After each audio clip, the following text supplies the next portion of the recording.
وَلَقَدْ يَسَّرْنَا الْقُرْآنَ لِلذِّكْرِ فَهَلْ مِن مُّدَّكِرٍ۔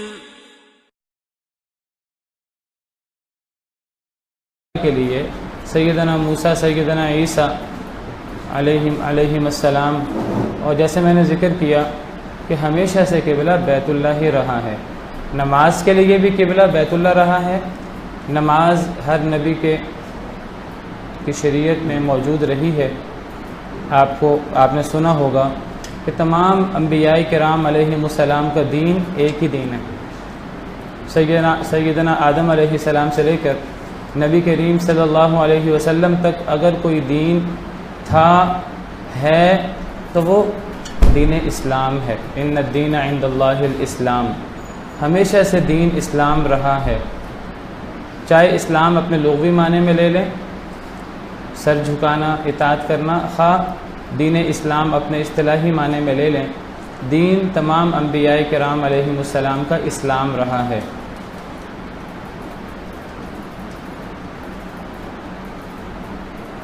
تمام انبیاء کرام علیہم السلام ایک جیسا دین لے کر آئے جس کی بنیاد توحید تھی۔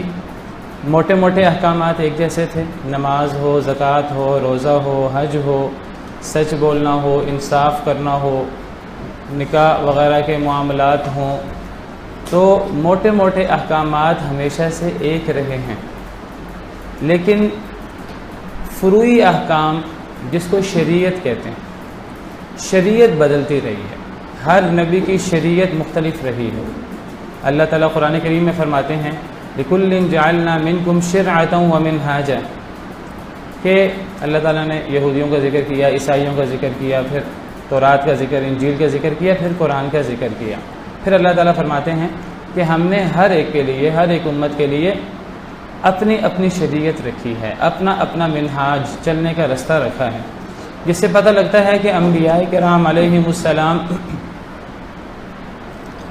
کی شریعتیں فرق رہی ہیں لیکن دین ایک رہا ہے۔ دین اور شریعت میں کیا فرق ہے؟ دین اور شریعت کا فرق آپ اس طرح سمجھیں کہ دین موٹے موٹے احکامات کا، بنیادی احکامات کا نام ہے، اور شریعت یہ فروعی اور ذیلی احکام کا نام ہے۔ میں اگر مثال دے کر بات کروں تو تمام ادیان، دین ایک ہی ہے، دین اسلام، تو توحید، شرک کا رد، نماز، یہ ہر نبی اور اس کی امت پر فرض تھی۔ یہ ہے دین۔ اسی طرح زکوٰۃ، روزہ، حج، سچ بولنا، جھوٹ سے بچنا، شراب سے بچنا، پاکیزہ چیزیں کھانا، انصاف کرنا، حقوق العباد، لوگوں سے اچھے طریقے سے پیش آنا، یہ تمام چیزیں جو فطری اسلام دین فطرت ہے، اور یہ چیزیں تمام انبیاء کے دین میں موجود رہی ہیں، موٹی موٹی باتیں۔ لیکن ذیلی احکامات میں فرق ہو سکتا ہے، نمازیں کتنی ہوں اس میں فرق ہو سکتا ہے انبیاء کرام علیہ السلام کے درمیان۔ سیدنا موسیٰ علیہ السلام پر، ان کی قوم پر 5 نمازیں فرض نہیں تھیں۔ احادیث مبارکہ سے پتہ لگتا ہے ان پر اس سے کم نمازیں فرض تھیں۔ جب نبی کریم صلی اللہ علیہ وسلم کو اللہ نے نمازوں کا تحفہ دیا ہے 50 نمازیں، تو آپ کو پتہ ہے کہ رستے میں سیدنا موسیٰ علیہ السلام سے نبی کریم صلی اللہ علیہ وسلم کی ملاقات ہوئی، تو سیدنا موسیٰ بار بار نبی کریم صلی اللہ علیہ وسلم سے تقاضا کرتے رہے ہیں کہ آپ اللہ تعالیٰ سے آسانی کا تقاضا کریں، 50 نمازوں کی بجائے کم کروائیں۔ نبی کریم صلی اللہ علیہ وسلم اللہ کے پاس جاتے رہے، جو بھی صورت تھی وہ تفصیلات احادیث مبارکہ میں موجود نہیں ہیں، اللہ تعالیٰ کم کرتے رہے حتیٰ کہ 5 نمازیں تک معاملہ ہو گیا۔ اب نبی کریم صلی اللہ علیہ وسلم واپس آئے حضرت موسیٰ کے پاس۔ حضرت موسیٰ کہتے ہیں کہ اس سے بھی کم کروائیں، میں نے بنی اسرائیل کو بڑی دعوت دی ہے، میں نے ان کو نماز کی، دیگر چیزوں کی دعوت دی ہے، ان پر اس سے بھی کم نمازیں فرض تھیں، انہوں نے اس کا بھی پوری طرح وہ اس کا دھیان نہیں رکھ سکے، تو آپ اس سے بھی کم کروائیں۔ نبی کریم صلی اللہ علیہ وسلم نے فرمایا کہ اب مجھے شرم آتی ہے اللہ تعالیٰ سے، میں اتنی دفعہ واپس گیا ہوں تو اب میں مزید کم نہیں کرواؤں گا۔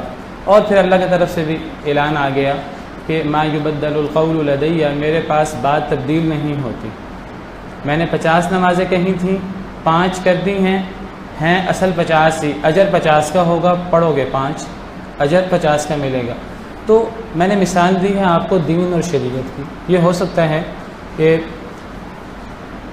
دیگر انبیاء کرام علیہم السلام پرانے انبیاء کے ہاں نمازوں کی تعداد کم ہو، رکعتوں کی تعداد میں کچھ فرق ہو، کچھ نوافل، کچھ یہ چیزیں کچھ فرق ہوں، لیکن نماز بحیثیت مجموعی تمام انبیاء کے دین میں رہی ہے۔ حضرت ابراہیم علیہ السلام کے حوالے سے دیکھیں، وہ اپنے لیے اپنی اولاد کے لیے اللہ سے نماز قائم کرنے کی دعا کرتے ہیں، رب اجعلنی مقیم الصلاۃ ومن ذریتی ربنا وتقبل دعا۔ حضرت موسیٰ علیہ السلام کے حوالے سے بھی قرآن کریم میں نماز کا ذکر ہے۔ احادیث مبارکہ میں آتا ہے کہ نبی کریم صلی اللہ علیہ وسلم نے حضرت موسیٰ کو قبر میں نماز پڑھتے دیکھا، صحیح مسلم کی روایت۔ کہنے کا مقصد یہ ہے کہ دین ایک ہی ہے اور وہ دین اسلام ہے۔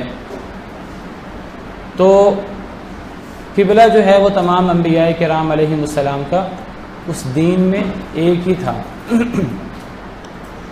نمازیں بھی وہ ایک طرف رک کر کے پڑھتے تھے اور حج بھی بیت اللہ کا ہی کرتے تھے سب کے سب۔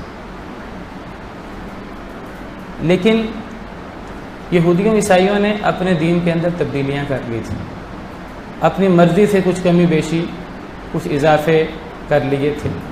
اللہ تعالیٰ قرآن میں فرماتے ہیں کچھ باتیں اپنے ہاتھ سے لکھ لیتے، دنیاوی مفاد کے لیے اس کو کتاب اللہ میں داخل کر دیتے، کہتے یہ اللہ کی بات ہے۔ لوگوں کو دین چھپا لیتے، کبھی دین کے اندر کمی کر لیتے، کبھی دین کے اندر اضافہ کر لیتے۔ تو یہودیوں عیسائیوں نے اپنی مرضی سے اپنے اجتہاد سے قبلہ اپنا چینج کر لیا تھا۔ ان کا قبلہ در حقیقت بیت اللہ ہی تھا۔ جیسے کہ جمعے کے دن کے بارے میں احادیث مبارکہ میں آتا ہے کہ ہمارے مسلمانوں میں جمعے کے دن کی بڑی فضیلت ہے، تو اللہ تعالیٰ نے یہودیوں کو بھی عیسائیوں کو بھی جمعے کے دن کی اللہ نے ان سے بات کی تھی اور کہا تھا کہ جمعے کے دن آپ عبادت کیا کریں، لیکن انہوں نے جمعے کے دن کو انہوں نے پسند نہیں کیا، انہوں نے اپنی مرضی سے دن بدل لیے۔ یہودیوں نے ہفتہ رکھ لیا، عیسائیوں نے اتوار رکھ لیا، اور مسلمانوں نے جو اللہ کا حکم تھا اس پر ایز اٹ از عمل کیا، اور مسلمان جو ہیں وہ جمعے کو اہمیت دیتے ہیں۔ احادیث مبارکہ سے اس تفصیلات کا علم ہوتا ہے۔ تو آپ سمجھیں یہی معاملہ جو ہے وہ قبلے کا بھی ہے۔ تو قبلہ جو ہے وہ تمام انبیاء کا بیت اللہ ہی رہا ہے۔ اور میں آپ کو بیت اللہ کے بارے میں یہ بھی بتا دوں کہ بیت اللہ کی سب سے پہلے تعمیر سیدنا آدم علیہ السلام کے زمانے میں ہوئی ہے، بلکہ پہلا گھر اللہ کا جو تعمیر ہوا ہے وہ بیت اللہ ہی ہے۔ اللہ تعالیٰ فرماتے ہیں ان اول بیت وضع للناس للذی ببکۃ مبارکا وہدی للعالمین، پہلا گھر بیت اللہ ہی ہے۔ بیت المقدس یہ بڑی ایک فضیلت والی مسجد ہے، بڑا فضیلت والا مقام ہے۔ بہت سارے انبیاء کرام علیہم السلام یہاں مبعوث ہوئے ہیں، یہاں نمازیں پڑھتے رہے ہیں، یہاں فوت ہوئے ہیں اور یہاں دفن ہیں۔ بڑی بابرکت جگہ ہے فلسطین، بیت المقدس، مسجد اقصیٰ، اس کی بڑی فضیلت ہے۔ مسجد اقصیٰ کی تعمیر بھی سیدنا آدم علیہ السلام کے دور میں ہی ہوئی ہے۔ صحیح احادیث مبارکہ سے پتہ لگتا ہے کہ بیت اللہ کے 40 سال کے بعد مسجد اقصیٰ کو تعمیر کیا گیا ہے۔ لیکن لمبا زمانہ گزرنے کے بعد بیت اللہ وہ بھی گر گیا، عذاب آنے کی وجہ سے یا سیلاب وغیرہ آنے کی وجہ سے، اور بیت اللہ کے آثار بھی مٹ گئے۔ تو حضرت ابراہیم علیہ السلام کے زمانے میں اب بیت اللہ کے آثار نہیں تھے، لوگوں کو یہ بھی نہیں پتہ تھا کہ بیت اللہ اصل میں کہاں تھا، اس کے آثار تک مٹ چکے تھے۔ تو اللہ رب العالمین نے سیدنا ابراہیم علیہ السلام کو وحی کے ذریعے بیت اللہ کے بارے میں بتایا، بیت اللہ کی جگہ بتائی، بیت اللہ کہاں تھا۔ تو وہ جو پرانی بنیادیں تھیں حضرت آدم علیہ السلام کے زمانے کی، حضرت ابراہیم علیہ السلام نے انہی بنیادوں پر بیت اللہ کو کھڑا کر دیا۔ اس کو اللہ تعالیٰ نے قرآن کریم میں پہلے پارے میں اس طرح بیان کیا ہے، وَإِذْ بَوَّأْنَا لِإِبْرَاهِيمَ مَكَانَ الْبَيْتِ، سورہ حج میں 17ویں پارے میں ہے کہ ہم نے حضرت ابراہیم علیہ السلام کو بیت اللہ کی جگہ بتائی کہ آپ نے یہاں بیت اللہ کی تعمیر نو کرنی ہے۔ تو یہ مغالطہ نہ ہو کہ بیت اللہ کی پہلی تعمیر سیدنا ابراہیم علیہ السلام نے کی ہے۔ حضرت ابراہیم علیہ السلام نے بیت اللہ کی تعمیر نو کی ہے، دوسری تعمیر کی ہے۔ اور بیت المقدس وہ بھی اسی طرح، مسجد اقصیٰ وہ بھی زمانہ گزرنے کے ساتھ مٹ چکی تھی، اس کے آثار مٹ چکے تھے۔ اس کی تعمیر نو سیدنا یعقوب علیہ السلام نے اپنے دور میں، اور پھر اس کے بعد سیدنا سلیمان علیہ السلام نے کی ہے۔ یہودی جو ہیں وہ دعویٰ کرتے ہیں ہیکل سلیمانی کا، اور وہ یہ اصل میں بیت المقدس ہی ہے۔ تو وہ اس کو ہیکل سلیمانی اور ان کے اور دعوے ہیں۔ تو خلاصہ یہ ہے کہ ہمیشہ سے مسلمانوں کا قبلہ نماز کا اور حج کے لیے مرکز مقام بیت اللہ ہی رہا ہے۔ یہودیوں عیسائیوں نے اپنے اجتہاد سے دونوں نے بیت اللہ کو اپنا قبلہ بنا لیا۔ یہودیوں عیسائیوں کا قبلہ بھی یاد رکھیے ایک نہیں ہے، دونوں اگرچہ بیت المقدس کی طرف رخ کرتے ہیں لیکن عیسائی مشرقی سائڈ کی طرف رخ کرتے ہیں، یہودی بیت المقدس کی ہی مسجد اقصیٰ کی دوسری سائڈ کا رخ کرتے ہیں۔ تو یہ یہودیوں عیسائیوں دونوں کے ہاں بھی قبلہ ایک نہیں ہے۔ یہیں اگلی آیات میں اللہ تعالیٰ فرماتے ہیں کہ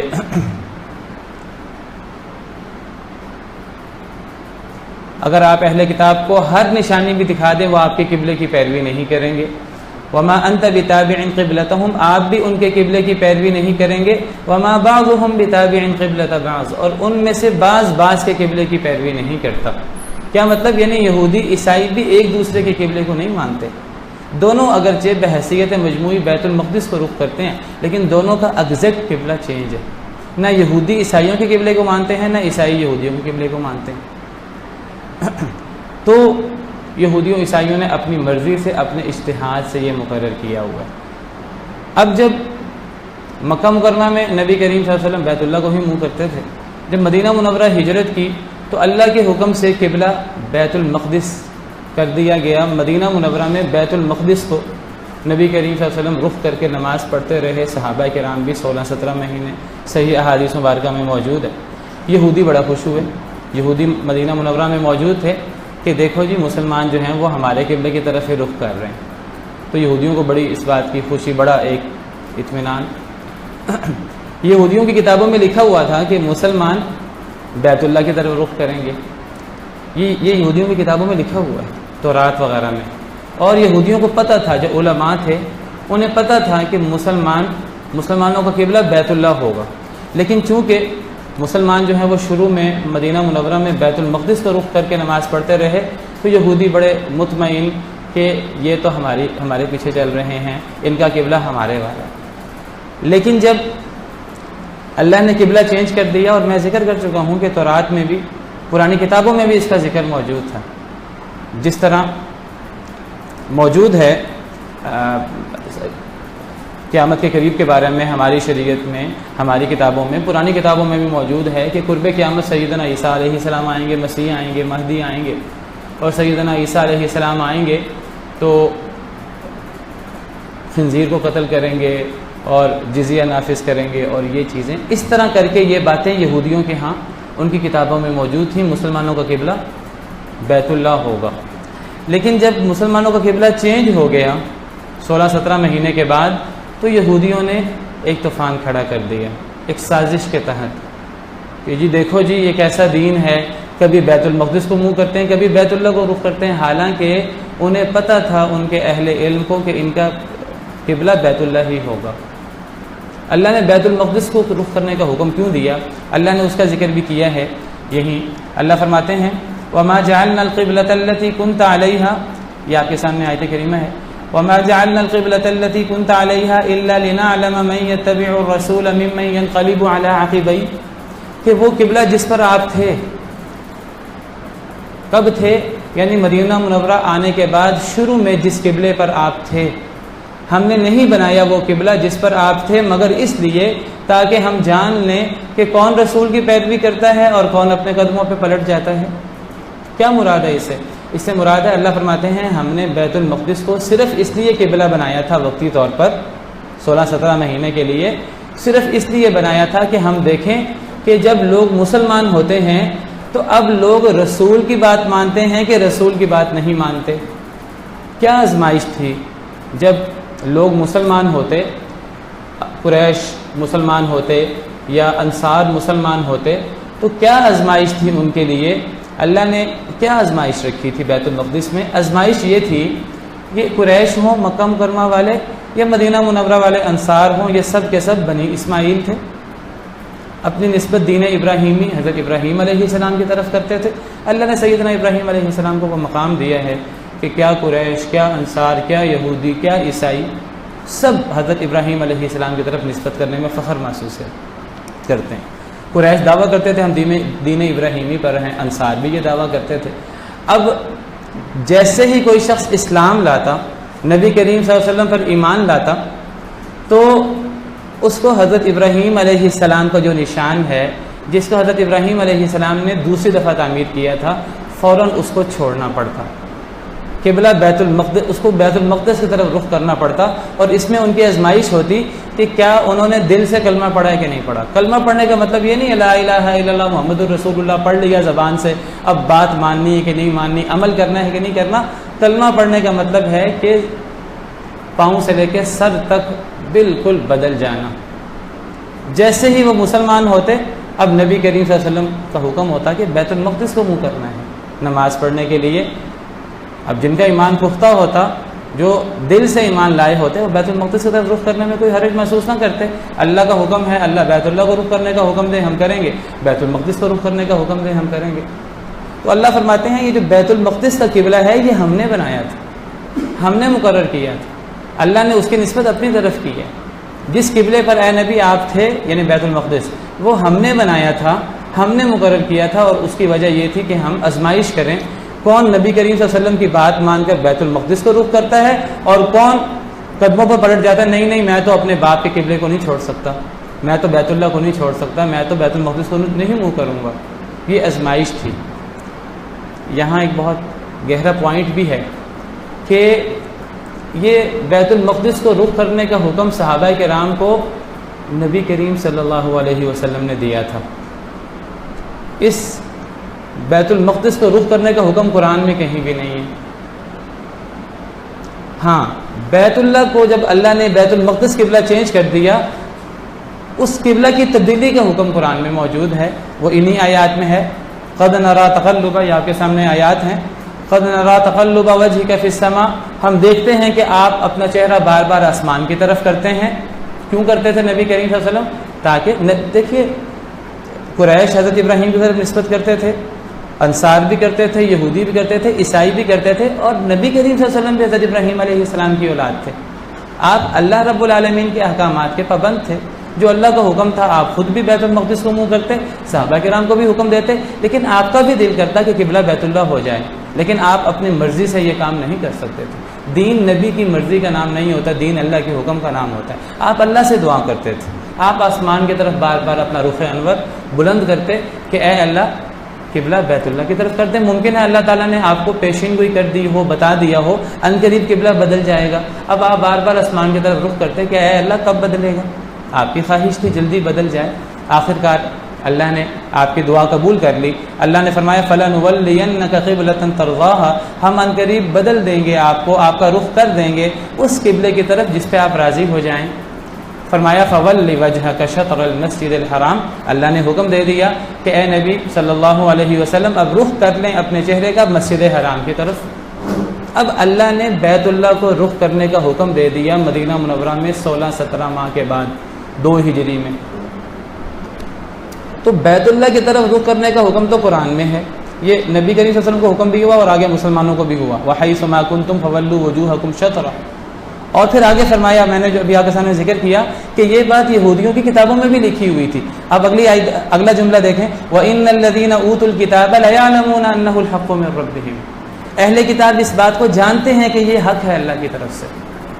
جو اہل کتاب ہیں، جو اہل علم ہیں، اگر انصاف کی بات کی جائے تو وہ انصاف والے کہیں گے کہ ہاں ہماری کتابوں میں لکھا ہے کہ آخری نبی کا اور آخری امت کا قبلہ بیت اللہ ہوگا۔ وہ جانتے تھے اس بات کو کہ یہی حق ہے۔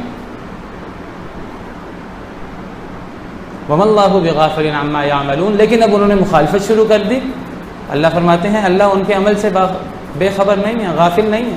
اللہ کو پتہ ہے یہاں وہ حق چھپا رہے ہیں، اللہ کو پتہ ہے کہ انہوں نے پروپیگنڈا کیا ہے۔ اس وقت یہودیوں کا کام ہے، عیسائیوں کا کام پروپیگنڈا کرتے ہیں، پروپیگنڈا کر کے جھوٹ بول کر ایک ہوا بناتے ہیں لوگوں کو مشکوک کرنے کے لیے۔ یہی کام یہودیوں نے اس موقع پر کیا تھا۔ میں یہاں بیان کر رہا تھا کہ اللہ نے بیت اللہ کی طرف رخ کرنے کا حکم تو قرآن میں دیا ہے، بیت المقدس کی طرف رخ کرنے کا حکم قرآن میں نہیں ہے۔ لیکن جب اللہ نے بیت المقدس سے بیت اللہ قبلہ کر دیا تو اللہ نے بیت المقدس کے بارے میں ایک جملہ اتار دیا قرآن کریم میں نے ابھی آپ کے سامنے پڑھا ہے وہ وَمَا جَعَلْنَا الْقِبْلَةَ الَّتِي كُنْتَ عَلَيْهَا إِلَّا لِنَعْلَمَ مَن يَتَّبِعُ الرَّسُولَ مِمَّن يَنقَلِبُ عَلَىٰ عَقِبَيْهِ کہ وہ قبلہ جس پر آپ تھے وہ ہم نے اس لیے بنایا تھا تاکہ ہم آزمائش کریں کون رسول کی پیروی کرتا ہے اور کون اپنے قدموں پر پلٹ جاتا ہے۔ یہاں اللہ نے قرآن میں کہیں ذکر نہیں ہے بیت المقدس کو رخ کرو، لیکن جب قبلہ چینج ہوا بیت المقدس سے بیت اللہ نے بیت المقدس کی طرف رخ کرنے کی نسبت بھی اپنی طرف کی۔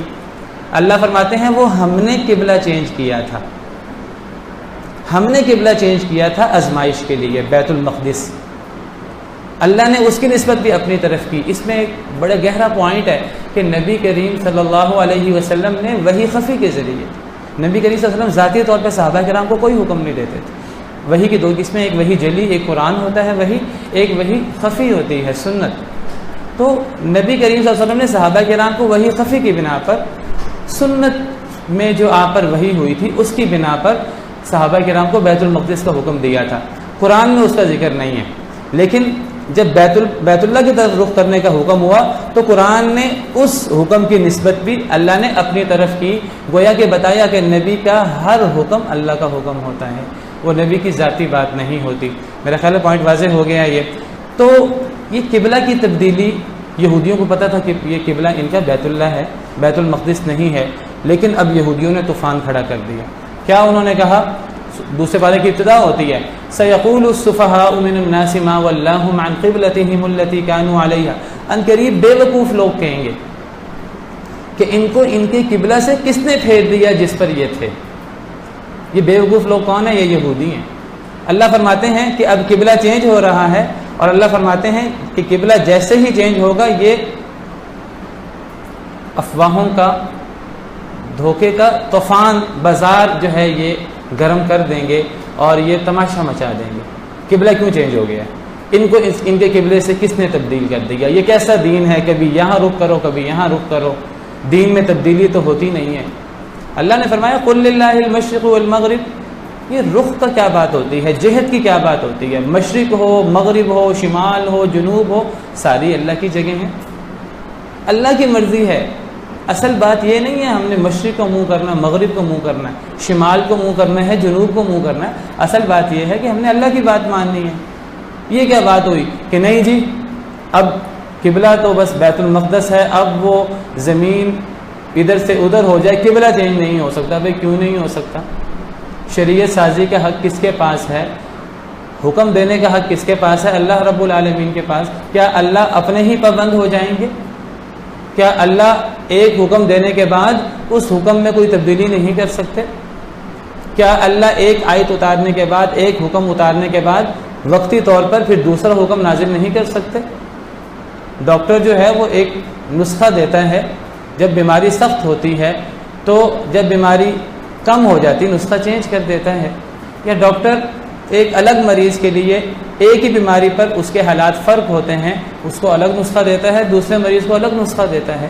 اللہ رب العالمین احکام میں حکمت کے ساتھ کوئی کمی بیشی کیوں نہیں کر سکتے؟ اللہ کر سکتے ہیں۔ اللہ نے قرآن میں فرمایا کہ نسخ موجود ہے شریعتوں کے اندر۔ یہودیوں نے نسخ کا بھی انکار کیا، اور یہودیوں کے نسخ کا انکار کرنے کی ایک بڑی وجہ تھی۔ اگر وہ نسخ کو مان لیتے ان کو یہ ماننا پڑتا تھا کہ ہماری شریعت منسوخ ہو گئی ہے، شریعت موسوی، شریعت عیسوی منسوخ ہو گئی ہے اور نبی کریم صلی اللہ علیہ وسلم کی شریعت ناسخ ہے۔ وہ اس کو ماننا نہیں چاہتے تھے، انہوں نے نسخ سے ہی انکار کر دیا، حالانکہ ان کی کتابوں میں لکھا تھا کہ قبلہ ان کا بیت اللہ ہوگا۔ انہوں نے قبلہ کے نسخ کا بھی انکار کر دیا۔ پہلے کہا جاتا ہے پہلا نسخ جو نبی کریم صلی اللہ علیہ وسلم کی شریعت میں ہوا ہے وہ قبلے کا ہوا ہے، پہلی تبدیلی۔ تو یہودیوں نے طوفان کھڑا کر دیا۔ یہ قبلے کی تبدیلی کوئی چھوٹی چیز نہیں تھی، یہ بہت بڑی چیز تھی۔ یہ گویا کہ آپ یہ سمجھیے کہ اللہ کی طرف سے ایک اعلان تھا۔ اللہ نے اصل میں امت محمدیہ سے پہلے بنی اسرائیل کو ایک بڑا مقام دیا تھا۔ پہلے پارے میں اللہ تعالیٰ نے واضح فرمایا ہے، ذکر کیا ہے، بنی اسرائیل کو مخاطب کیا ہے، اے بنی اسرائیل میں نے تم پر فلاں فلاں بڑے بڑے انعام کیے، بڑی بڑی نعمتیں کی، لیکن تم نے اللہ کے انعامات کا پاس نہیں رکھا۔ اللہ نے فرمایا یا بنی اسرائیل اذکروا نعمتی التی انعمت علیکم وانی فضلتکم علی العالمین، اے بنی اسرائیل میری نعمت کو یاد کرو جو میں نے تم پر کی، اور میں نے تمہیں تمام جہان والوں پر فضیلت دی۔ بنی اسرائیل تمام جہان والوں سے افضل تھے، لیکن کب؟ اپنے دور میں۔ اپنے دور میں ان سے پہلے جتنی امتیں آ چکی تھیں، جتنی قومیں آ چکی تھیں، ان تمام قوموں سے بھی اور اپنے دور میں بھی جتنی آبادی تھی، بنی اسرائیل پچھلی تمام قوموں سے بھی اور اپنے دور کی قوموں میں سے بھی سب سے افضل تھے۔ اللہ نے ان کو تمام جہان والوں پر فضیلت دی تھی۔ لیکن اللہ رب العالمین کا ایک طریقہ کار ہے، اللہ تعالیٰ کسی کو فضیلت دیتے ہیں، کسی پر انعام کرتے ہیں، تو اللہ رب العالمین کا تقاضا ہوتا ہے کہ اس انعام کے نتیجے میں میرا شکریہ ادا کرو۔ وَإِذْ تَأَذَّنَ رَبُّكُمْ لَئِن شَكَرْتُمْ لَأَزِيدَنَّكُمْ، تمہارے رب نے اعلان کیا کہ اگر تم شکر کرو گے میری نعمتوں کا تو میں مزید بھی دوں گا۔ اللہ کو نعمتیں دینے میں اللہ کو کیا ہوتا ہے، اللہ کے خزانے میں تو کوئی کمی نہیں آتی۔ لیکن وَلَئِن كَفَرْتُمْ إِنَّ عَذَابِي لَشَدِيدٌ، اگر تم نہ شکری کرو گے، شکر نہیں کرو گے تو پھر عذاب آئے گا۔ تو بنی اسرائیل کو اللہ نے اتنی نعمتیں دی، اتنی نعمتیں دی، اتنا مقام دیا، سب سے افضل کر دیا کہ بنی اسرائیل کہنے لگے کہ ہم تو اللہ کے بیٹے بن گئے ہیں، ہم تو اللہ کے محبوب ہیں۔ بنی اسرائیل یہ کہتے تھے اور غلط نہیں کہتے تھے، واقعی ہی ایسی صورتحال تھی، قرآن میں موجود ہے۔ وقالت اليهود والنصارى نحن ابناء اللہ واحباؤہ، کہ یہودیوں عیسائیوں نے کہا ہم تو اللہ کے بیٹے اور اللہ کے محبوب ہیں، یہاں تک کہنے لگے یہودی، اور یہاں تک کہنے لگے کہ جنت تو ہے ہی ہمارے لیے اور ہم نے جہنم میں جانا ہی نہیں۔ علو آ گیا ان کے اندر، کہنے لگے ہم اب گناہ کریں، نیکیاں کریں، جو مرضی ہو جائے، ہم جہنم میں نہیں جائیں گے، اگر گئے بھی تو چند دن۔ سورہ بقرہ میں پہلے پارے میں وَقَالُوا لَن تَمَسَّنَا النَّارُ إِلَّا أَيَّامًا مَعْدُودًا، لیکن اللہ نے بتایا کہ اللہ کی کسی سے کوئی رشتہ داری نہیں ہے، اللہ کی کسی سے کوئی رشتہ داری نہیں ہے۔ اللہ تو دیکھتے ہیں کہ کون اللہ کے انعامات کا شکریہ ادا کرتا ہے، کون متقی ہے، کون اللہ سے ڈرتا ہے۔ اللہ کے نزدیک سب سے افضل وہ ہے جو سب سے بڑا متقی ہے۔ إِنَّ أَكْرَمَكُمْ عِندَ اللَّهِ أَتْقَاكُمْ، کہ سب سے زیادہ اللہ کے احکامات پر عمل کرتا ہے۔ جب یہودیوں نے اللہ کی تمام نعمتوں کا نہ شکری کی، شکر ادا نہ کیا تو اللہ نے جتنی ان کی فضیلت رکھی تھی اللہ نے ان کو اتنا ہی دھتکار دیا، اتنا ہی ان کو ذلیل کر دیا۔ اللہ نے ان پر ایسی ذلت اور ایسی مسکنت، فقر اور غریبی اور ذلت، اللہ کا غضب ان پر ایسا نازل ہوا کہ ہمیشہ کے لیے وہ اللہ کے غضب کا شکار ہو گئے۔ ضربت علیہم الذلۃ اینما ثقفوا الا بحبل من اللہ وحبل من الناس، اب جہاں بھی وہ ہوں گے ان پر ذلت طاری رہے گی، ہاں الا بحبل من اللہ وحبل من الناس، اللہ کی رسی اگر تھوڑا سا ان کو مل گیا سہارا وقتی طور پر، یا لوگوں سے ان کو تھوڑا سا سہارا مل گیا وقتی طور پر، وہ ممکن ہے کچھ دیر کے لیے غالب آ جائیں، لیکن ان پر بحیثیت مجموعی ذلت غالب رہے گی۔ آج یہودی آپ دیکھیں، اگر امریکہ کسی حد تک ان کا تعاون کر رہا ہے تو وقتی طور پر چند سال ان کو ایک مقام مل سکتا ہے، لیکن یہ عارضی ہے، ان پر ذلت اور مسکینی جو ہے وہ اللہ نے طاری کر دی ہے۔ تو قبلہ کی تبدیلی در حقیقت اس بات کی طرف اشارہ ہے کہ اب اللہ نے قیادت کا تاج، اب اللہ نے خلافت کا تاج بنی اسرائیل کے سر سے اتار کر امت محمدیہ کے سر پر رکھ دیا ہے۔ اب یہ مقام جو اللہ نے بنی اسرائیل کو دیا تھا وہ اللہ نے اب کس کو دے دیا ہے؟ نبی کریم صلی اللہ علیہ وسلم کی امت کو۔ دوسری آیت کریمہ دوسرے پارے کی یہی ہے، وَكَذَلِكَ جَعَلْنَاكُمْ أُمَّةً وَسَطًا، قبلے کی تبدیلی کے بعد اللہ نے پہلی بات یہی بتائی، قبلہ تبدیل ہوا ہے، یہودی اعتراض کریں گے، اللہ نے فرمایا کہ اس لیے قبلہ تبدیل ہوا ہے، اللہ نے تمہیں اب بہترین امت بنا دیا ہے۔ تمہیں اب، یہاں لفظ ہے امت وسط، وسط کے بارے میں یہ عربی کا لفظ ہے، تو وسط کے بارے میں علماء لغت کہتے ہیں اس کے دو معنی ہوتے ہیں۔ وسط کا ایک معنی بہترین، قال اوسطهم، سورہ قلم میں ہے، ان کے سب سے بہتر شخص نے کہا۔ دوسرا معنی درمیانی چیز، اور ویسے اگر آپ غور کریں تو درمیانی چیز ہمیشہ سب سے بہتر ہوتی ہے۔ ایک طرف افراط ہو، ایک طرف تفریط ہو، اور ایک درمیانہ رستہ ہو، کون سا بہتر ہوگا؟ درمیانہ رستہ۔ تو درمیانی چیز وسط ہمیشہ اعلیٰ ترین چیز ہوتی ہے، اور وسط کا ایک معنی بھی اعلیٰ ترین چیز ہے۔ تو وَكَذَلِكَ جَعَلْنَاكُمْ أُمَّةً وَسَطًا، اللہ نے تمہیں اب بہترین امت بنایا ہے۔ آپ دیکھیں کہ انہوں نے وسط کا معنی نیچے افضل کیا ہے، یہاں وسط افضل کے معنی میں ہے۔ اب گویا کہ یہ فضیلت کا تاج بنی اسرائیل سے اتار کر امت محمدیہ کے سر پر رکھ دیا گیا۔ اب یہ امت تمام امتوں سے افضل ہے۔ کنتم خیر امت اخرجت للناس تأمرون بالمعروف وتنہون عن المنکر، تم بہترین امت ہو جو لوگوں کے لیے نکالی گئی ہے، اور تم بہترین امت کب ہوگے؟ جب تم نیکی کا حکم دو گے اور برائی سے روکو گے۔ وہ چوتھے پارے میں انشاءاللہ میں اس کی وضاحت کروں گا۔ تو گویا کہ قبلہ کی تبدیلی کوئی صرف قبلہ کی تبدیلی نہیں تھی، یہ اصل میں امت محمدیہ کی فضیلت کا اعلان تھا جس کو یہودی برداشت نہیں کر سکتے تھے، لہٰذا انہوں نے طوفان برپا کیا۔ اللہ نے فرمایا ہے آگے جا کر بھی، اللہ نے کئی دفعہ حکم دیا کہ وَمِنْ حَيْثُ خَرَجْتَ فَوَلِّ وَجْهَكَ شَطْرَ الْمَسْجِدِ الْحَرَامِ، آپ جہاں سے بھی نکلیں اپنا رخ مسجد حرام کی طرف کر لیں، اور لوگوں کو بھی حکم دیا وَحَيْثُ مَا كُنْتُمْ فَوَلُّوا وُجُوهَكُمْ شَطْرَ، جہاں بھی تم ہو تم بھی اپنا چہرہ مسجد حرام کی طرف کر لو۔ اب بیت اللہ کو رخ کرنے کا حکم ہو گیا۔ فرمایا یہ اللہ نے قبلہ کیوں تبدیل کیا ہے؟ لِأَلَّا يَكُونَ لِلنَّاسِ عَلَيْكُمْ حُجَّةٌ، تاکہ لوگوں کو تمہارے خلاف کوئی حجت باقی نہ رہے۔ کیا مطلب یہ کہ اللہ نے قبلہ اس لیے چینج کیا ہے بیت المقدس سے بیت اللہ کی طرف تاکہ لوگوں کی حجت ختم ہو جائے۔ کیا مطلب؟ یعنی یہودی اعتراض نہ کریں کہ بھئی ہماری کتابوں میں تو لکھا تھا کہ تمہارا قبلہ بیت اللہ ہوگا، تو تم بیت المقدس کی طرف رخ کر کے نماز پڑھتے جا رہے ہو۔ تو یہودی ان کا اعتراض بھی ختم ہو جائے، جو ان کی کتابوں میں لکھا ہے وہ ان کی کتابوں کا لکھا بھی پورا ہو جائے۔ ان کی کتابیں بھی اللہ کی کتابیں تھیں، ان میں بھی سچی باتیں موجود ہیں، ان کی کتابوں میں بعض باتیں انہوں نے اپنی طرف سے داخل کر دی ہیں، تعریف کر دی ہے، وہ صحیح نہیں ہے، لیکن یہودیوں عیسائیوں کی کتابوں میں بھی ابھی تک حق بات موجود، بہت سی سچی باتیں موجود ہیں۔ اس لیے ہمیں نبی کریم صلی اللہ علیہ وسلم کا ارشاد ہے حدثوا عن بنی اسرائیل ولا حرج، تم بنی اسرائیل کی باتیں بیان کر سکتے ہو، تورات اور انجیل کی آیتیں تم پڑھ سکتے ہو، تم اس کو لوگوں کو بیان کر سکتے ہو، لیکن ولیکن لا تصدقوہم ولا تکذبوہم، لیکن تم نے نہ ان کی تصدیق کرنی ہے نہ ان کی تکذیب کرنی ہے، نہ جھٹلانا ہے اور نہ ہی تصدیق کرنی ہے، نہ ہی یہ کہنا ہے کہ پوری بائبل ٹھیک ہے اور نہ ہی یہ کہنا پوری بائبل غلط ہے۔ کیا مطلب ہے ممکن ہے تم جس کو غلط کو ممکن ہے وہ اللہ کا حکم ہی ہو، اس میں تبدیلی نہ آئی ہو، اور جس کو تم صحیح کو ہو ممکن ہے اس میں وہ تحریف کر چکے ہوں۔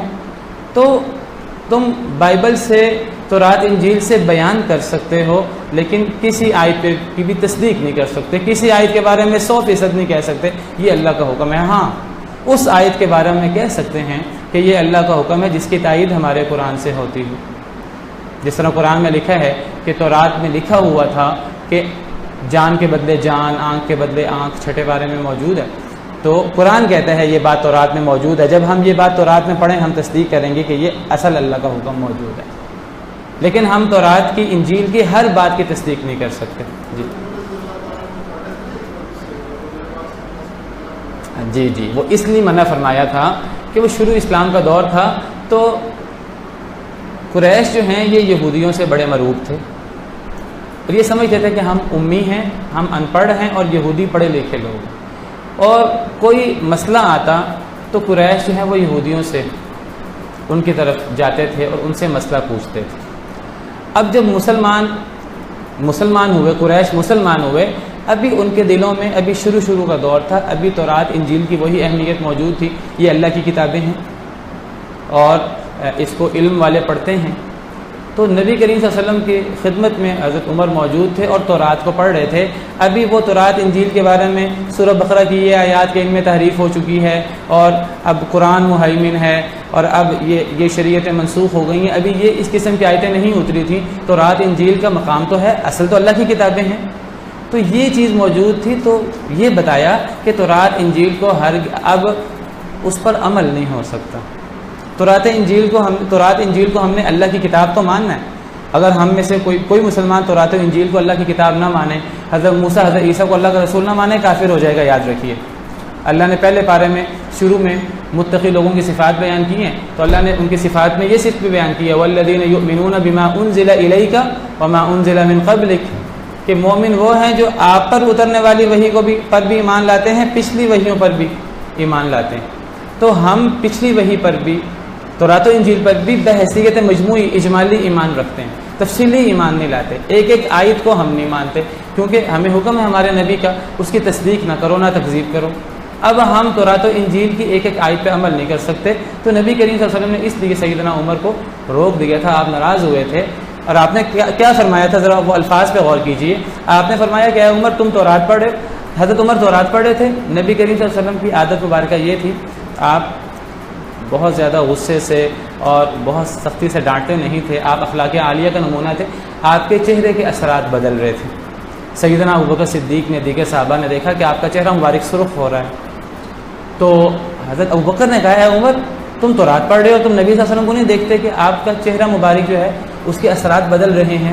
تو حضرت عمر نے جب یہ حالت دیکھی تو کہنے لگے رضیت باللہ ربا وبالاسلام دینا وبمحمد صلی اللہ علیہ وسلم نبیا، میں نے یہ تورات اللہ اور اللہ کے رسول کی نافرمانی کرتے ہوئے نہیں پڑھی، میں اللہ کے رب ہونے پر راضی ہوں، اسلام کے دین ہونے پر راضی ہوں، نبی کریم صلی اللہ علیہ وسلم کے نبی ہونے پر راضی ہوں، میری کوئی غلطی ہے تو مجھے بتائیے، میں اصلاح کر لیتا ہوں۔ تو نبی صلی اللہ علیہ وسلم نے فرمایا اے عمر تم تو تورات پڑھ رہے ہو، تورات چھوڑو، اگر آج صاحب تورات موسیٰ بھی آ جائیں، آج تم نے ان کی پیروی نہیں کرنی، آج موسیٰ بھی آ جائیں، موسیٰ بھی میری پیروی کیے بغیر جنت میں نہیں جا سکتے، کیونکہ اللہ نے نبیوں سے وعدہ لیا تھا کہ اگر تمہارے دور میں وہ اللہ کا نبی آ گیا، آخری نبی، تو تم نے اس پر ایمان لانا ہے، اس کی مدد کرنی ہے۔ تو آپ تو گویا کہ اس دور میں ابھی تورات انجیل کی وہ ایک مقام موجود تھا، اور ابھی صحابہ کرام سمجھتے تھے کہ اس کے احکام صحیح ہیں، تو بتایا کہ اگر تورات و انجیل کے احکام صحیح بھی ہو سکتے ہیں، غلط بھی ہو سکتے ہیں، اب وہ ان کی ایک ایک آیت قابل اعتماد نہیں ہے، اب تم نے عمل کرنا ہے تو قرآن پہ عمل کرنا ہے، اب تم نے وہ اہمیت قرآن کو دینی ہے، اب تورات پہ عمل نہیں کرنا۔ اب اگر صاحب تورات آ جائیں، اگر تورات کی صحیح آیتیں بھی ہمارے سامنے آ جائیں بالفرض، تب بھی ہم ان آیتوں کو چھوڑ کر ہم قرآن کریم میں اس سے بہتر حکم موجود ہے، اس سے واضح حکم موجود ہے، آج صحیح آیت چھوڑیں تورات کی، حضرت موسیٰ خود آ جائیں، خود اللہ کا پیغام ہمیں سنانا شروع کر دیں، حضرت موسیٰ خود نبی کریم صلی اللہ علیہ وسلم کی امتی بن کر آئیں گے، تو آج تورات پر انجیل پہ کیسے عمل ہو سکتا ہے؟ تو اس سے مراد یہ ہے، ورنہ تورات انجیل اللہ کی کتابیں ہیں، اللہ کا کلام ہے، یہ بات یاد رکھیے، ہم بحیثیت مجموعی اجمالی طور پہ ان کو مانتے ہیں۔ تو یہ جو ہے وہ دوسرے پارے کی ابتدا، تحویل قبلہ، اور اس میں یہ سارے احکامات موجود ہیں۔ اب سیادت بنی اسرائیل سے لے لی گئی ہے، اب سیادت کا، قیادت کا تاج امت محمدیہ کے سر پر ہے، لیکن یہ بات یاد رکھیے کہ جیسے میں نے ذکر کیا کہ اللہ کی رشتہ داری تو بنی اسرائیل سے بھی نہیں تھی، اور اللہ کی رشتہ داری اس امت سے بھی نہیں، جس کا جتنا بڑا مقام ہے اس کی اتنی بڑی ذمہ داری ہے۔ اگر اللہ نے ان کو اتنا مقام دیا تھا، جب انہوں نے اس اعزاز کا پاس نہیں رکھا، اللہ نے ان کو آسمان سے اٹھا کر زمین پہ دے مارا، ذلت اور مسکینی طاری کر دی، تو یہ اس امت کو اللہ نے ان سے بھی بڑی فضیلت دے دی۔ اور اگر یہ امت بھی اللہ کے ان انعامات کا پاس نہیں رکھے گی تو اللہ اس امت کو ان سے بھی زیادہ ذلیل کریں گے۔ اللہ کی کوئی رشتہ داری نہیں کسی سے کہ اللہ نے بس نوازنا ہی نوازنا ہے، بس دینا ہی دینا ہے، نہیں، جو اللہ کے احکامات پر عمل کرے گا، اللہ سے ڈرے گا، اللہ کے نزدیک تو وہ افضل ہے۔ ایک بندہ جو ہے بس جی میں امت محمدیہ میں شامل ہوں، میں بہترین امت میں سے ہوں، جنت تو میرے لیے بنائی گئی ہے، تو آپ بتائیے پھر یہودیوں عیسائیوں کو کیا قصور ہے؟ وہ کہتے تھے وقالوا لن يدخل الجنة الا من كان هودا او نصارى، وہ کہتے تھے یہودی عیسائی جنت میں داخل ہو سکتے ہیں، وہ کوئی داخل ہی نہیں ہو سکتا۔ اور اللہ فرماتے ہیں ان میں سے ان پڑھ لوگ ہیں، ومنهم امیون لا يعلمون الكتاب الا اماني، ان میں سے ان پڑھ لوگ ہیں، کتاب جانتے نہیں ہیں، نہ کتاب پڑھتے ہیں، نہ کتاب پر عمل کرتے ہیں، خواہشیں بڑی بلند ہیں کہ ہم جنت کے وارث ہیں، جنت میں تو ہم نے جانا ہے، ہمارا علاوہ تو باقی لوگ تو انسان بھی نہیں ہیں، وہ تو جانوروں کی حیثیت رکھتے ہیں۔ یہودیوں کے ہاں یہی ہے، بڑا ان کے ہاں نسلی تفاخر ہے۔ تو اگر یہی عقیدہ آج مسلمان بھی رکھیں، دعوے ان کے بہت ہوں، نہ ان کا عمل ہو قرآن پر، نہ نبی کریم صلی اللہ علیہ وسلم کے احکامات پر عمل ہو، دعوے بہت ہوں، تو اللہ تعالیٰ اس امت کو بھی ذلیل کر سکتے ہیں۔ کر سکتے کیا کیا ہوا ہے، کیسی ذلت اور مسکینی طاری ہوئی ہے کہ اتنی تعداد ہے اس امت کی، اتنی تعداد ہے لیکن خس و خشاک کی طرح، یہودی عیسائی جدھر چاہتے ہیں رخ کر دیتے ہیں۔ ابھی آپ نے دیکھا ہے سعودی عرب میں کیا ہو رہا ہے، پاکستان میں اس سے پہلے آپ دیکھیں کس طرح ہم جو ہیں ان کے نقش قدم پہ چلتے ہیں اور ہم جو ہیں ان کو خوش کرنے کی کوشش کرتے ہیں۔ تو بہرحال اللہ نے فضیلت دی ہے اس امت کو، لیکن یہ فضیلت تب ہے جب ہم اس فضیلت کا پاس رکھیں، اگر ہم اللہ کے احکامات پر عمل کریں. اگر نہیں کریں گے تو ان سے بھی زیادہ ذلیل ہوں گے ولیعذ باللہ. اس کے بعد اللہ تعالیٰ نے ذکر کی فضیلت بیان کی ہے. فرمایا آیت نمبر 152 فَاذْكُرُونِي أَذْكُرْكُمْ وَاشْكُرُوا لِي وَلَا تَكْفُرُونَ، کہ اے لوگو تم مجھے یاد کرو، اذکرکم تمہیں اس کا صلہ کیا ملے گا کہ میں اللہ رب العالمین، میں عرش عظیم کا مالک، میں زمین و آسمان کا مالک، بادشاہوں کا بادشاہ، میں تمہیں یاد کروں گا. آج کسی شخص کو دنیا میں کسی صاحب اقتدار شخص کا قرب نصیب ہو جائے تو کتنا خوش ہوتا ہے کہ جی میری تو فلاں سے دوستی ہے، فلاں عہدیدار سے، فلاں وزیر سے، فلاں مشیر سے، فلاں چیف منسٹر سے، پرائم منسٹر سے میری یہ دوستی ہے. اور اگر وہ دوستی کسی ترقی یافتہ ملک، کسی امیر ملک کے کسی عہدیدار سے ہو جائے تو انسان جو ہے وہ اپنی خوشی اس سے نہیں چھپتی. کسی انسان کا نام آ جائے اخبار میں یا اس طرح کر کے تو انسان خوش ہوتا ہے. لیکن اگر ایک انسان کو اللہ رب العالمین یاد کریں، ایک انسان کا تذکرہ کریں تو اس سے بڑی فضیلت تو کوئی ہو ہی نہیں سکتی. تو اللہ رب العالمین بھی ہمیں یاد کرتے ہیں، ہمارا نام لے کر ہمیں یاد رکھتے ہیں. کب؟ جب ہم اللہ کو یاد رکھتے ہیں. اللہ رب العالمین نے ہم پر جو احکامات اتارے ہیں تو اللہ رب العالمین بڑے قدردان ہیں. اللہ رب العالمین سے بڑھ کر قدردان کوئی نہیں ہے. وَكَانَ اللَّهُ شَاكِرًا عَلِيمًا. اللہ فرماتے ہیں اللہ سے بڑھ کر قدردان کون ہوگا اور اللہ سے بڑھ کر جاننے والا کون ہوگا. آپ دیکھیے کہ اگر آپ یہ وسیع کائنات کا مطالعہ کریں، اب تو بڑی سے بڑی دوربینیں اور بڑی سے بڑی ترقی ہو گئی ہے اور پتہ لگ گیا ہے کہ کائنات کتنی وسیع ہے، کتنے لائٹ ایئرز کے فاصلے پر جو ہے وہ یہ ستارے جو ہیں وہ ہزاروں لاکھوں کروڑوں نوری سالوں کے فاصلے پر ہیں، اور کائنات کتنی وسیع ہے. اور اس کائنات کے اندر ہمارا سولر سسٹم وہ کتنی چھوٹی سی حیثیت رکھتا ہے.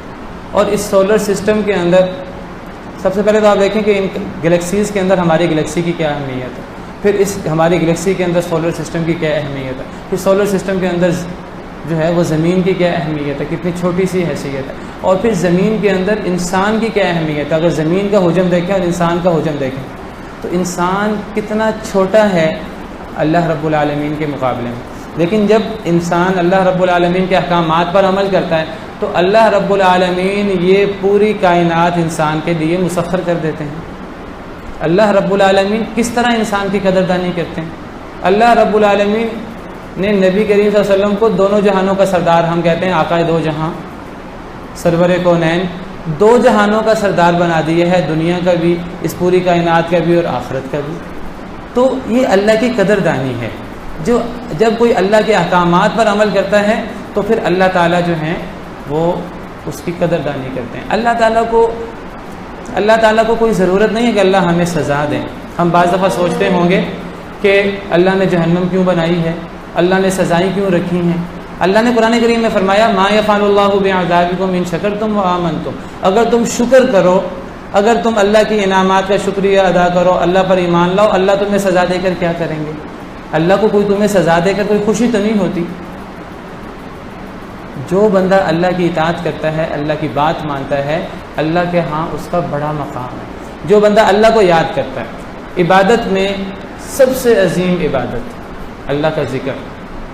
بعض احادیث مبارکہ میں آتا ہے نبی صلی اللہ علیہ وسلم نے فرمایا کہ اے لوگو، میں تمہیں تمہارے اعمال میں سے سب سے افضل عمل کی تمہیں میں نہ بتاؤں، میں تمہیں ایسے عمل کی خبر نہ دوں جو تمہارے رب کے نزدیک بڑا ہی پاکیزہ ہے، جو سونے چاندی سے بھی زیادہ افضل ہے، جو جہاد سے بھی زیادہ افضل ہے. حدیث کے الفاظ ہیں کہ تم دشمنوں کی گردن مارو، وہ تمہاری گردن ماریں، اس سے بھی افضل عمل میں تمہیں اس کی خبر نہ دوں. تو صحابہ کرام نے عرض کیا کیوں نہیں؟ آپ نے فرمایا وہ ذکر اللہ ہے، اللہ کا ذکر ہے. اللہ نے جو ہم سے تقاضا کیا ہے، میں نے کل بھی سورہ فاتحہ کی وضاحت کرتے ہوئے میں نے وضاحت کی تھی کہ سورہ فاتحہ قرآن کا خلاصہ ہے، اور سورہ فاتحہ کا مرکزی نقطہ کیا ہے؟ دعا. اور اگر سورہ فاتحہ کا یہ مرکزی نقطہ ہے تو گویا کہ پورے قرآن کا مرکزی نقطہ دعا ہے، اور دعا کے اندر کیا ہے؟ اللہ کا بندے کا اللہ سے تعلق۔ ایک بندہ جو ہے وہ سمجھے میں بندہ ہوں اور اللہ میرا خالق ہے۔ جب ایک بندہ سمجھے گا کہ میں بندہ ہوں اللہ کا، میں اللہ کے سامنے عاجز ہوں، میری کوئی حیثیت نہیں اللہ کے سامنے، اور اللہ میرا خالق ہے، مالک ہے، رازق ہے، میری دین، میری دنیا، میری عبادت، میری نماز، میری سب چیز اللہ کے لیے ہے۔ اللہ کا انسان سے یہ تو تقاضا ہے، اور کیا تقاضا؟ قل ان صلاتی و نسکی و محیای و مماتی للہ رب العالمین لا شریک لہ۔ یہ تصور پیدا ہو جائے انسان کے اندر، یہی اصل میں انسان کی تخلیق کا مقصد ہے۔ تو جب انسان اپنے آپ کو کمتر سمجھتا ہے، اللہ کو برتر سمجھتا ہے، اللہ کی بڑائی کا قائل ہوتا ہے، تو پھر اللہ کو یاد کرتا ہے اللہ کے حکم کے مطابق۔ تو اللہ کی یاد یہ افضل ترین اعمال میں سے عمل ہے، اور اس کا صلہ بھی اتنا ہی افضل ہے۔ تم مجھے یاد کرو، میں تمہیں یاد کروں گا۔ اور یہ جو اللہ نے ہمیں ذکر کا حکم دیا ہے، اللہ قرآن کریم میں فرماتے ہیں یا ایھا الذین آمنوا اذکروا اللہ ذکرا کثیرا، اے ایمان والو اللہ کا بہت زیادہ ذکر کرو، وسبحوہ بکرۃ واصیلا، صبح شام اللہ کی تسبیح بیان کرو۔ ہم دنیا کے اندر پریشان ہو جاتے ہیں، اللہ نے آزمائش کے لیے دنیا کی پریشانیاں رکھی ہیں، دل ہمارا پریشان ہوتا ہے، دنیا کے حالات سے ہم تنگ آ جاتے ہیں۔ اس کا حل اللہ نے قرآن کریم میں بیان کیا ہے۔ نبی کریم صلی اللہ علیہ وسلم سے بڑھ کر کس کے لیے یہ آزمائشیں ہوں گی؟ اللہ سب سے زیادہ اپنے نیک بندوں کو آزماتے ہیں۔ حدیث مبارکہ ہے کہ اشد البلاء علی الانبیاء ثم الامثل فالامثل، سب سے زیادہ آزمائش انبیاء کی ہوتی ہے۔ نبی صلی اللہ علیہ وسلم کی سب سے زیادہ آزمائش تھی۔ اللہ نے نبی صلی اللہ علیہ وسلم کو کیا نسخہ کیمیا دیا؟ فرمایا وَلَقَدْ نَعْلَمُ أَنَّكَ يَضِيقُ صَدْرُكَ بِمَا يَقُولُونَ، سورہ حجر کی آخری آیات ہیں۔ اے نبی صلی اللہ علیہ وسلم، ہمیں بخوبی علم ہے کہ آپ کا سینہ مبارک تنگ ہو جاتا ہے۔ کافر جب بکواس کرتے ہیں، جب آپ کو برا بلا کہتے ہیں، آپ کو مجنون دیوانہ کہتے ہیں، آپ کی بات نہیں مانتے، تو آپ کے دل میں گھٹن، آپ پریشان ہو جاتے ہیں۔ ہماری پریشانیاں تو یہ ہیں، ہمارا کاروبار نہیں چل رہا۔ نبی کی پریشانیاں یہ نہیں تھی۔ نبی کی پریشانی یہ تھی کہ لوگ ایمان نہیں لا رہے، لوگ کفر پر جمے ہوئے ہیں، لوگ نبی صلی اللہ علیہ وسلم ان کو دعوت دیتے، ان کی خیر خواہی کرتے، واگے سے برا بلا کہتے، زبان سے بھی، عمل سے بھی تکلیف دیتے۔ نبی صلی اللہ علیہ وسلم کو یہ تکلیف ہوتی کہ وہ ایمان کیوں نہیں لا رہے۔ تو اللہ نے فرمایا کہ آپ کا دل جو ہے وہ تنگ ہوتا ہے، ہمیں پتہ ہے۔ اب کیا کریں آپ؟ فسبح بحمد ربک وکن من الساجدین، آپ اپنے رب کی تسبیح بیان کریں، آپ سجدے کریں۔ وَاعْبُدْ رَبَّكَ حَتَّى يَأْتِيَكَ الْيَقِينُ، موت آنے تک اللہ رب العالمین کی عبادت کریں۔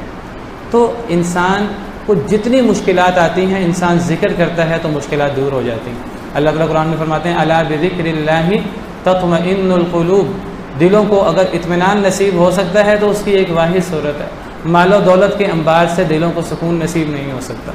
آپ نے دیکھے ہوں گے بہت سے ایسے مالدار جو اربوں خربوں کے مالک ہوں گے، لیکن وہ اتنے ہی زیادہ ڈسٹرب ہیں، شاید وہ رات کو سکون سے سو بھی نہیں سکتے۔ جتنی انہوں نے دولت کمائی ہے، شاید وہ ایک عام آدمی کی طرح اطمینان سکون سے کھا بھی نہیں سکتے، وہ ایک عام آدمی کی طرح باہر نکل نہیں سکتے، باہر نکلنے پہ ان کو کتنے دشمن ان کے کھڑے ہیں۔ تو یہ جو سکون نصیب ہوتا ہے، سیدنا عمر رضی اللہ عنہ کتنے لمبی اللہ کی زمین کے وہ خلیفہ تھے، اور آدھی دنیا ان کے تحت تھی، اور ایران کا سفیر آیا اور وہ حضرت عمر کے پاس پیغام لے کر کہتا ہے مجھے اپنے بادشاہ کے پاس لے چلو۔ کسی نے کہا کہ وہاں فلاں جگہ چلے جاؤ، وہاں فلاں جگہ سیدنا عمر موجود ہے۔ وہ فلاں جگہ گیا، وہاں درخت تھے، درخت کے نیچے سیدنا عمر رضی اللہ عنہ اینٹ رکھے ہوئے سر کے نیچے آرام فرما رہے تھے۔ ہمارا کوئی حکمران، ہمارا کوئی بڑا، ہمارا کوئی مالدار کیا اس طرح کبھی اطمینان کی سکون کی نیند سو سکتا ہے؟ آپ کہیں گے کہ وہاں اے سی بھی نہیں تھا، وہاں پنکھا بھی نہیں تھا، وہاں گرمی بھی شدید ہوگی، لیکن جو سکون کی نیند انہیں نصیب ہوگی کیا وہ کسی کو نصیب ہوتی ہے مالدار شخص کو؟ تو سکون اگر نصیب ہوتا ہے تو وہ نعمتوں سے نصیب نہیں ہوتا، وہ اللہ کے دینے سے نصیب ہوتا ہے۔ دل ہمارے اللہ کے ہاتھ میں ہے، وہ اللہ کے ذکر سے ہمیں سکون نصیب ہوتا ہے۔ تو اللہ کے ذکر کا یہاں حکم ہے اور اس کی فضیلت ہے۔ حدیث مبارکہ میں آتا ہے کہ انا عند ظن عبدی بی، حدیث قدسی ہے کہ اللہ فرماتے ہیں اپنے بارے میں اپنے بندے کے گمان کے مطابق ہوں، میرے بندہ میرے بارے میں جو گمان کرتا ہے میں اس کے مطابق اس کے ساتھ معاملہ کرتا ہوں۔ وَأَنَا مَعَهُ إِذَا ذَكَرَنِي، جب میرا بندہ میرا ذکر کرتا ہے، مجھے یاد کرتا ہے، میں اپنے بندے کے ساتھ ہو جاتا ہوں۔ اللہ کے ساتھ سے بڑھ کر کیا فضیلت ہو سکتی ہے؟ اللہ یہاں فرماتے ہیں میں انسان کو یاد کرتا ہوں۔ ایک بڑے عالم ہیں، وہ اپنے شاگردوں سے، شاید تابعی ہیں، اپنے شاگردوں سے کہا کرتے تھے، دیکھیے ہمارے سامنے اللہ کی عظمت، اللہ کی مقام ہمارے ذہنوں میں صحیح موجود نہیں ہے۔ اللہ کا حقیقی مقام علماء جانتے ہیں، قرآن پڑھنے والے جانتے ہیں۔ انما یخشى اللہ من عبادہ العلماء، اللہ کے بندوں سے اللہ سے حقیقی ڈرنے والے علماء ہی ہو سکتے ہیں۔ ایک تابعی اپنے شاگردوں سے کہنے لگے کہ اللہ کا کتنا مقام ہے، اللہ کتنے عظیم ہیں، ہم تصور نہیں کر سکتے اللہ کی عظمت کا۔ وہ کہنے لگے لیکن میرا اللہ مجھے یاد کرتا ہے، میرا نام لیتا ہے، اور میں یہ بھی بتا سکتا ہوں کہ میرا اللہ میرا کب نام لیتا ہے۔ ان کے شاگرد حیران ہو گئے، پریشان ہو گئے، سمجھنے لگے شاید انہوں نے اللہ کی توہین کر دی ہے۔ کہنے لگے حضرت آپ نے کیا بات کر دی ہے، آپ نے اتنی بڑی بات کر دی، اللہ آپ کا نام لیتے ہیں، اللہ آپ کو یاد کرتے ہیں۔ وہ کہنے لگے ہاں میں جو کہہ رہا ہوں بالکل میں جو ہے وہ اپنے حواس میں ہوں، سوچ سمجھ کے کہہ رہا ہوں کہ میرا اللہ مجھے یاد کرتا ہے، اور میں یہ بھی بتا سکتا ہوں میرا اللہ مجھے کب میرا نام لے کے یاد کرتا ہے۔ شاگرد کہنے لگے ہمیں بھی بتائیے۔ کہنے لگے جب میں اپنے اللہ کو یاد کرتا ہوں تو اس وقت میرا اللہ مجھے یاد کرتا ہے۔ حدیث مبارکہ میں آتا ہے جب بندہ اکیلے میں اللہ کو یاد کرے اللہ اکیلے میں اس کو یاد کرتے ہیں، اور جب بندہ ایک مجمع کے اندر اللہ کو یاد کرے اللہ اس سے بہتر فرشتوں کے مجمع میں اللہ اس انسان کا تذکرہ کرتے ہیں۔ دیکھو میرا بندہ جو ہے فلاں جماعت فلاں قوم جو ہے وہ دیکھو مجھے یاد کر رہی ہے۔ اس کے بعد فرمایا جیسے میں نے ذکر کیا کہ آزمائش، یہ جتنے نیک لوگ ہیں اور آزمائش سب سے زیادہ نیک لوگوں کی ہوتی ہے، اور اللہ آزماتے ہی ان لوگوں کو ہیں جن کی فضیلت زیادہ ہوتی ہے۔ صحیح بخاری کی حدیث ہے، نبی صلی اللہ علیہ وسلم نے ارشاد فرمایا کہ من یرید اللہ بہ خیرا یصب منہ، اللہ جس سے خیر کا ارادہ کرتے ہیں اللہ اس کو آزمائش میں مبتلا کر دیتے ہیں۔ اصل میں آزمائش کے اندر آپ کہیں گے کہ جی آزمائش کے اندر کیا خیر ہو سکتی ہے؟ آزمائش کے اندر جتنا اللہ یاد آتا ہے انسان کو وہ فراخی میں یاد نہیں آتا۔ بعض ایسے بدبخت ہوتے ہیں، بدبخت کہنا چاہیے، کہ وہ آزمائش میں بھی اللہ کو یاد نہیں کرتے۔ یاد رکھیں یہ وہ لوگ ہیں جن کے دلوں پر مہر لگی ہوئی ہے، جن کے دل اللہ نے پتھر سے بھی زیادہ سخت کر دیے ہیں۔ اللہ کچھ لوگوں کے دلوں کو سخت کر دیتے ہیں، جن کے دل سخت ہو جاتے ہیں ان کو تو مشکل میں بھی اللہ یاد نہیں آتے، وہ مشکل میں بھی غیر اللہ کو پکارتے ہیں۔ لیکن جو لوگ فطرت پر ہوتے ہیں چاہے گناہ گار ہوں، اگر نعمت میں ان کو اللہ یاد نہ آئے تو مشکل میں ضرور اللہ یاد آتا ہے۔ تو آزمائش جو ہے وہ انسان کے لیے خیر ہوئی کہ نہ ہوئی؟ انسان کے لیے آزمائش خیر ہوتی ہے، اگرچہ انسان کو اللہ سے آزمائش مانگنی نہیں چاہیے۔ حدیث میں آتا ہے کہ انسان کو اللہ سے آزمائش نہیں مانگنی چاہیے، انسان کو اللہ سے عافیت مانگنی چاہیے۔ انسان کو اللہ سے یہ دعا نہیں کرنی چاہیے کہ اے اللہ تعالیٰ قتال ہو، جہاد ہو، ہم اور مسلمان اور دشمن آمنے سامنے ہوں، یہ دعا نہیں کرنی چاہیے۔ لیکن اگر ایسی صورتحال پیش آ جائے تو پھر انسان کو ثابت قدمی کا مظاہرہ کرنا چاہیے۔ تو فرمایا کہ اگر مشکل تمہیں آئے تو تم نے کیا کرنا ہے؟ یا ایھا الذین آمنوا استعینوا بالصبر والصلاۃ، اے ایمان والو صبر کے ساتھ نماز کے ساتھ اللہ سے مدد مانگو۔ کبھی مشکل آ جائے تو اس مشکل کا حل کیا ہے؟ ہمیں کوئی مشکل آئے، آزمائش آئے، اب ہم دنیا جہاں کی ترکیبیں لڑا دیتے ہیں، دنیا جہاں کے وکیل کر لیتے ہیں، دنیا جہاں کے ڈاکٹر کو ہم اپنا ملک تو اپنا ملک دوسرے ملک، ہم سب کچھ دنیاوی اسباب کر لیتے ہیں، کوئی حرج نہیں ہے کرنے میں، اللہ نے منع نہیں کیا دنیاوی اسباب اختیار کرنے میں۔ مسئلہ تب ہے جب انسان سارا بھروسہ دنیاوی اسباب پہ کرے، اپنے رب کو بھول جائے۔ تو فرمایا کہ اگر مشکل آئے تو اللہ کے حکم کے مطابق صبر سے کام لو، مشکل دور ہوگی، اور نماز سے کام لو۔ نماز پڑھو گے تو نماز کے اندر اللہ کا ذکر ہوگا، نماز پڑھو گے تو تمہاری مشکل آسان ہو جائے گی۔ احادیث مبارکہ میں آتا ہے کہ نبی کریم صلی اللہ علیہ وسلم کو مشکل آتی تو نبی کریم صلی اللہ علیہ وسلم نماز کی طرف رجوع کرتے تھے۔ نبی کریم صلی اللہ علیہ وسلم جو ہیں وہ اللہ کے حضور کھڑے ہو جاتے اور نماز پڑھتے، اور اللہ تعالیٰ مشکل آسان کر دیتے۔ ایک انسان کو نماز پڑھنی چاہیے، اور ایک انسان کو صبر کے ساتھ حوصلے کے ساتھ جزا فضا کرنا اور اللہ سے شکوے کرنا، اے اللہ میں ہی رہ گیا تھا اس آزمائش کے لیے، یہ اللہ معاف کرے۔ بعض دفعہ یہ کلمات انسان کو کفر تک اور نہ جانے کہاں تک پہنچا دیتے ہیں۔ تو فرمایا کہ انسان صبر کرے، اور فرمایا ان اللہ مع الصابرین، جو صبر کرتا ہے اللہ اس کے ساتھ ہو جاتے ہیں۔ اللہ جس کے ساتھ ہوں، یہاں اللہ کی معیت سے مراد اللہ کی مدد ہے اور اللہ کا قرب ہے، اللہ کا قرب اس کو نصیب ہوتا ہے۔ اور جو صبر کرتا ہے اس کا مقام کتنا بڑا ہے، اللہ نے صبر کرنے والے کا اجر ذکر ہی نہیں کیا قرآن میں۔ اللہ فرماتے ہیں انما یوفی الصابرون اجرهم بغیر حساب، صبر کرنے والوں کو ان کا ایک اجر بغیر حساب کے ملتا ہے۔ اور علماء کرام کہتے ہیں کہ اللہ نے قرآن کریم میں احادیث مبارکہ میں، احادیث مبارکہ بھی اللہ کی وحی ہے، وہ الفاظ نبی صلی اللہ علیہ وسلم کے ہوتے ہیں، تو اللہ تعالیٰ نے بہت سارے نیک اعمال کے فضائل بیان کیے ہیں، ان کے اپنے ہاں اجر بیان کیے ہیں، یہ کرو گے تو یہ اجر ملے گا، یہ کرو گے تو یہ اجر ملے گا، لیکن کچھ چیزوں کا اللہ نے اجر بیان نہیں کیا۔ اللہ نے یہ فرمایا ہے فلاں چیز کا اجر بہت بڑا ہے، یا یہ فرما دیا فلاں چیز کا اجر تو مجھ پر ہے، اجر بیان نہیں کیا۔ علماء کہتے ہیں کہ اس کے اندر جو گہرائی ہے وہ اجر بیان کرنے کے اندر نہیں۔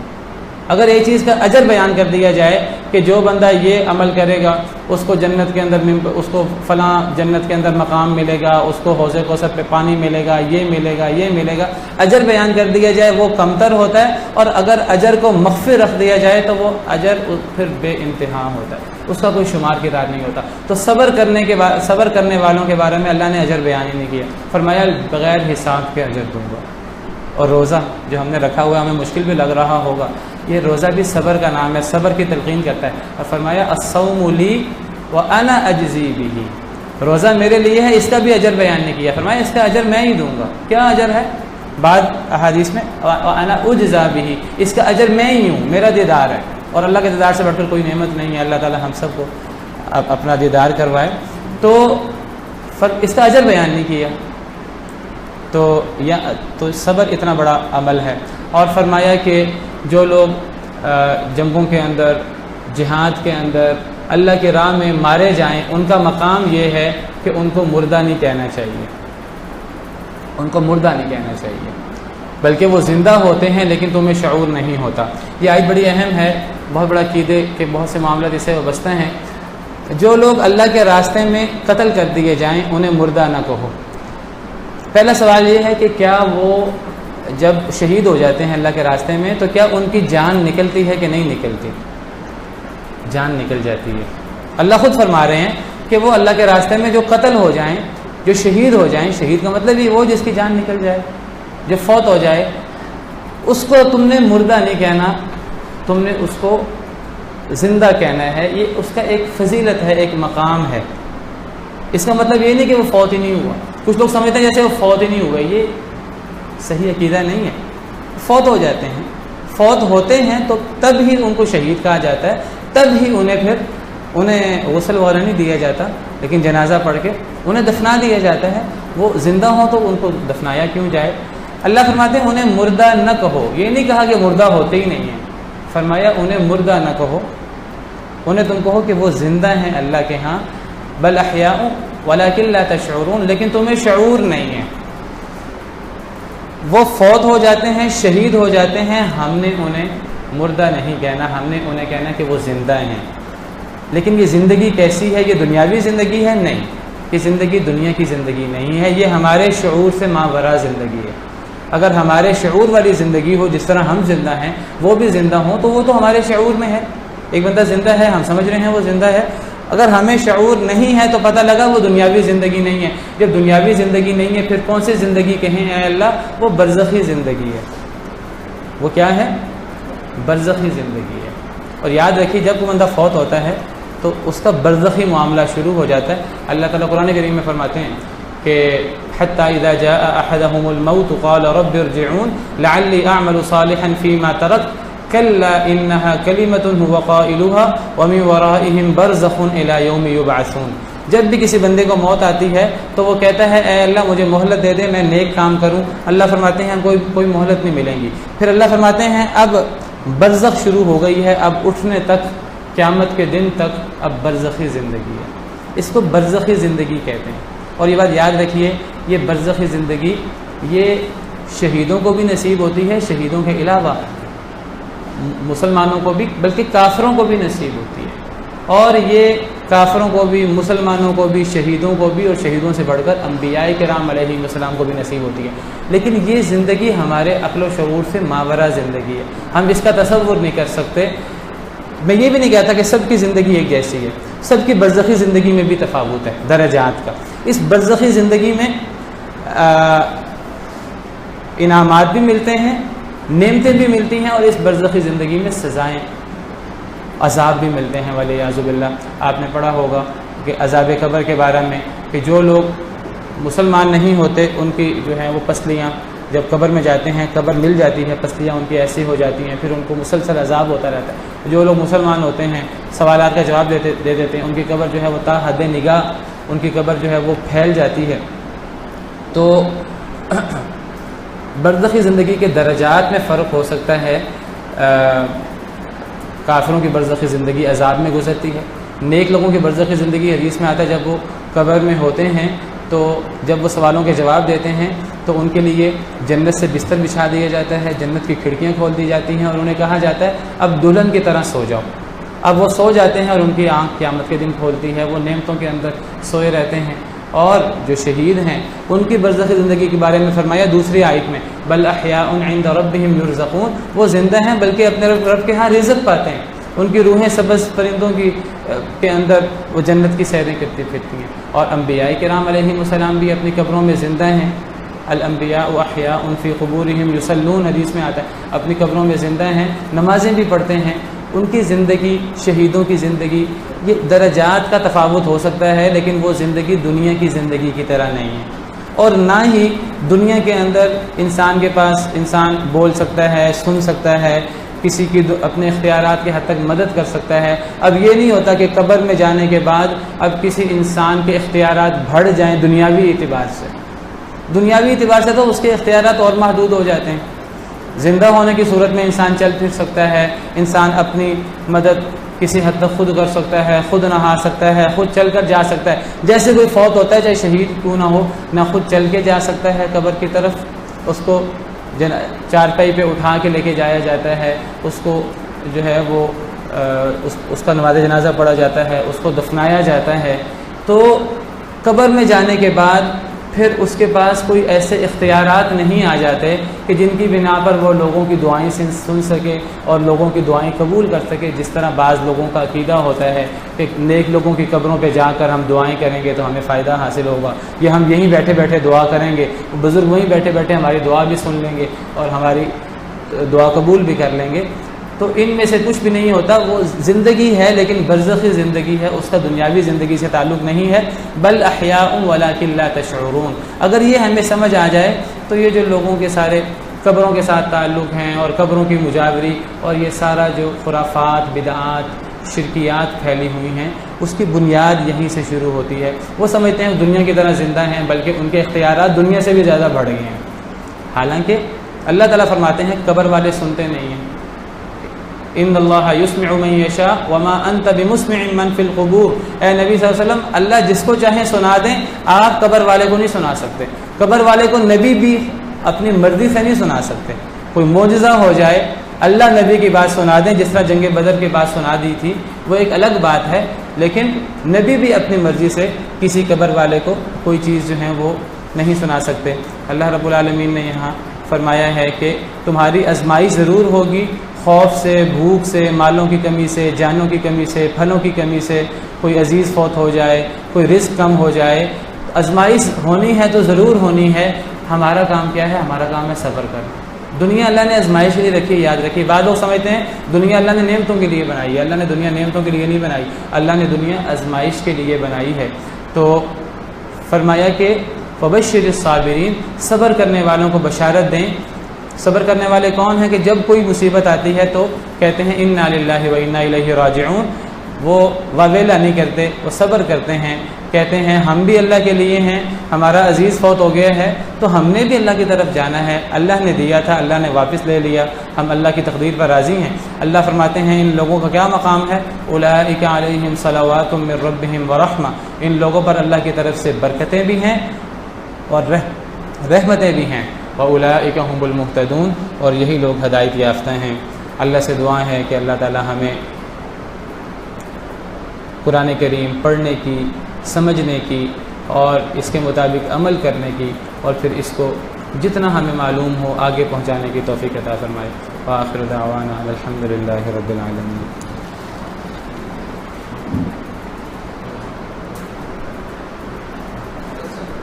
جی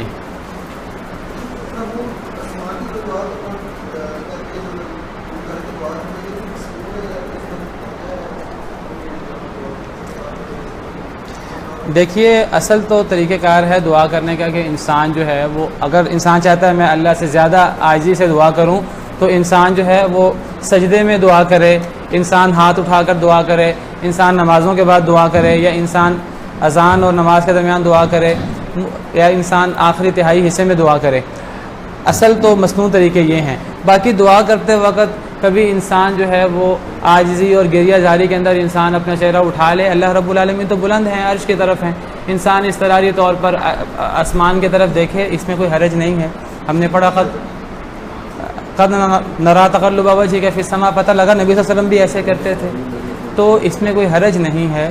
تو ویسے دعا کن حالات میں زیادہ قبول ہوتی ہے وہ چیزیں میں نے آپ کو بیان کر دی ہیں جو احادیث مبارکہ میں آئی ہیں۔ قد خصك الرحمن بالفضل والتيجان